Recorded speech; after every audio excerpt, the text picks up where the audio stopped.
Myrddin the Wild is from the Dark Ages. He's the world's greatest warlock, banished to the 21st century for bad behaviour. And he's about to create a whole load of trouble for Rose, aged 12. When Rose bumps into Myrddin and discovers what he is, she quickly realises that he could be just what she needs.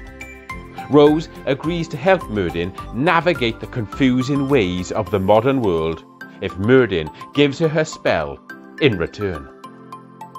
Now they just need to hide him in the shed without Rose's mum noticing, track down Myrddin's magic staff and find a way to send Myrddin back through time to the Dark Ages. What could possibly go wrong?